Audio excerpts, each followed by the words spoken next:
Have you not heard of the power of the Phalanna? That they can command wind and wave?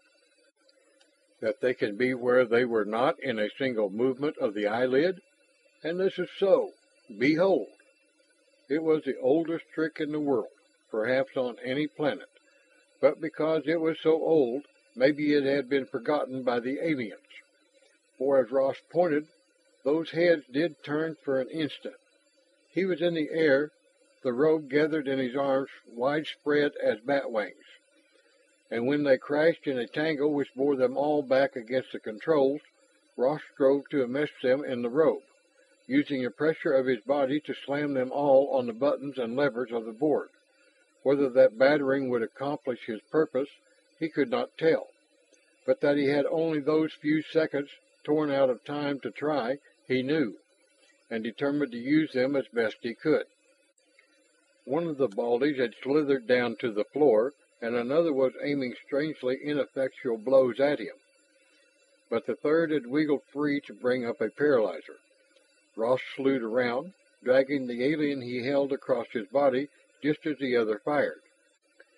But though the fighter went limp and heavy in Ross's hold, the Terran's whole right arm fell to his side. His upper chest was numb, and his head felt as if one of the rover's boarding axes had clipped it. Ross reeled back and fell, his left hand raking down the controls as he went. Then he lay on the cabin floor and saw the convulsed face of the commander above him, a paralyzer aimed at his middle. To breathe was an effort Ross found torture to endure. The red haze in his head filled all the world. Pain. He strove to flee the pain but was held captive in it, and always the pressure on him kept that agony steady. Let be. He wanted to scream that. Perhaps he had, but the pressure continued. Then he forced his eyes open. Ash. Ash and one of the Phalanna bending over him. Ash's hands on his chest, pressing, relaxing, pressing again.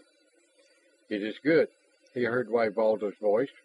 Her hand rested lightly on his forehead, and from that touch Ross drew again the quickening of body and spirit he had felt on the dancing floor. How? He began, and then changed to where? For this was not the engine room of the spacer. He lay in the open, with sweet, rain-wet wind filling his starved lungs now without Ash's forced aid. It is over, Ash told him. All over, for now. But not until the sun reached the canyon hours later, and they sat in council, did Ross learn all the tale. Just as he had made his own plan for reaching the spacer, so had Ash, Karawa, and the dolphins worked on a similar attempt. The river running deep in those mountains gorges had provided a road for the dolphins, and they found beneath its surface an entrance past the force barrier. The Baldies were so sure of their superiority on this primitive world, they set no guards save that field, Ash explained. We slipped through 5 swimmers to reach the ship, and then the field went down thanks to you. So I did help that much, Ross grinned wryly. What had he proved by his sortie? Nothing much, but he was not sorry he had made it, for the very fact he had made it on his own had eased in part that small ache which was in him now when he looked at Ash and remembered how it had once been. Ash might be, always would be, his friend, but the old tight-locking comradeship of the project was behind him, vanished like the time gate. And what will you do with them? Ross nodded towards the captives, the 3 from the ship, 2 more taken from the small scouting globe which had homed to find their enemies ready for them. We wait, Wyvalda said, for those on the rover ship to be brought hither. By our laws they deserve death. The rovers at that council nodded vigorously, all save Torgal and Jazia. The rover woman spoke first. They bear the curse of Fuchsia heavy on them. To live under such a curse is worse than a clean, quick dying. Listen, it has come upon me that better this curse not only eat them up, but be carried by them to rot those who sent them. Together the Phalanna nodded. There has been enough of killing, said Wyland. No warriors? We do not say this because we shrink from rightful death, but Jazia speaks the truth in this matter. Let these depart. Perhaps they will bear that with them which will convince their leaders that this is not a world they may squeeze in their hands as one crushes a white quawa to eat its seeds. You believe in their cursing, rovers? Then let the fruit of it be made plain beyond the stars.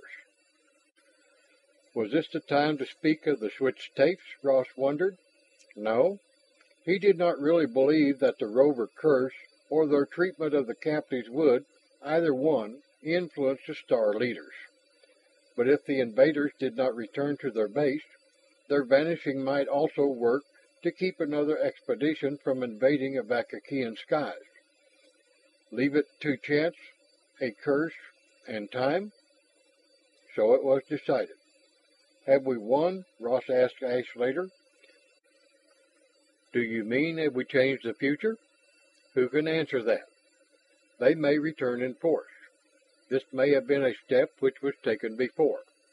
Those pylons may still stand in the future above a deserted sea and island. We shall probably never know. That was also their own truth.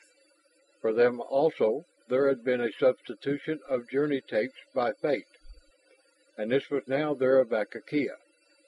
Ross Murdoch, Gordon Ash, Carrera Treherne, Tina Ra, Tao, 5 Terrans forever lost in time, in the past with a dubious future.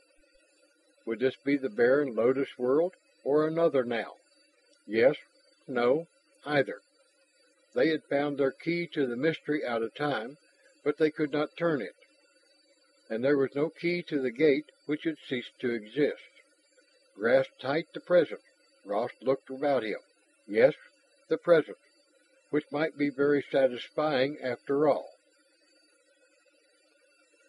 This concludes the reading of the final chapter, 18, of Andre Norton's Key Out of Time.